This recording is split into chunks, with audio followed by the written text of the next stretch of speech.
तारीख 16 मई 2014। पूरे देश में एक के बाद एक पहले रुझान और फिर परिणाम बीजेपी के पक्ष में आ रहे थे।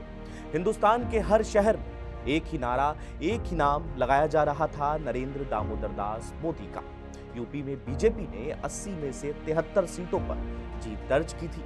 पार्टी का पूरा कैडर, समर्थक, पदाधिकारी और कार्यकर्ता सभी जश्न मना रहे थे, पर इन सब के बीच बीजेपी दफ्तर के एक छोटे से कमरे में एक शख्स कागज के ढेर में उलझा हुआ था।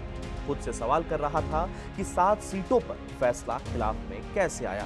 तभी फोन की घंटी बजती है। टेलीफोन उठाने पर एक भारी भरकम आवाज आती है कि तुमने कर दिखाया। तुम्हें और तुम्हारी पूरी टीम को मेरी तरफ से ढेरों बधाइयां। अब कमरे से बाहर निकलो, लोग तुम्हारा इंतजार कर रहे हैं। यह आवाज थी उस वक्त यूपी के प्रभारी अमित शाह की, और बधाई दी जा रही थी उनके सह प्रभारी सुनील बंसल को। अब बीजेपी के बंगाल फतेह के बाद ये नाम फिर हर जहन में है।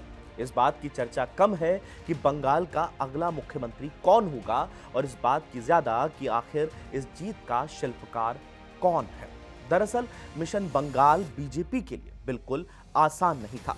2014 में केंद्र की सत्ता पाने के बाद से ही बीजेपी एक के बाद एक राज्यों में चुनाव जीतती चली गई, लेकिन हर बार बंगाल विधानसभा चुनाव बीजेपी के विजय रथ को रोकता रहा, रोड़ा बनता रहा।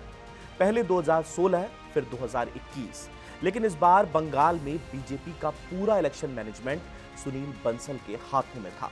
बंगाल की कमान संभालते ही सुनील बंसल ठीक वैसे ही उन्होंने काम करना शुरू किया जैसा कि उन्होंने यूपी और उड़ीसा चुनाव में किया था। मुख्यमंत्री कौन होगा, इस पर बात बंद की गई और बूथों की गिनती शुरू की गई।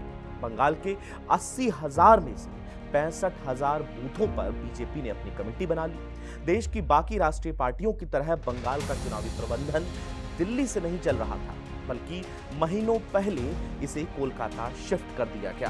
सुनील बंसल ने एक के बाद एक कई जिलों के दौरे किए। कूच बिहार, पुरुलिया, नॉर्थ 24 परगना जैसे इलाकों में बूथ लेवल बैठकें होने लगी। वोटिंग से करीब 8 महीने पहले सुनील बंसल ने बंगाल में अपना परमानेंट डेरा जमा लिया। तब बंगाल पर ना तो कैमरों की नजर थी और ना बीजेपी के विरोधी सक्रिय हुए थे। सितंबर के महीने में बंगाल की चुनावी कमान संभालते ही सुनील बंसल अपने मिशन में जुट गए। सबसे पहले 3 स्तर पर कार्यकर्ताओं की लिस्ट बनाई गई: बूथ, मंडल और शक्ति केंद्र। कुछ मीडिया रिपोर्ट्स में यह दावा किया गया है कि सुनील बंसल को इस कैडर में 20 से 25% डाउटफुल टीएमसी समर्थक मिले थे, जिन्हें बाहर का रास्ता दिखाया गया।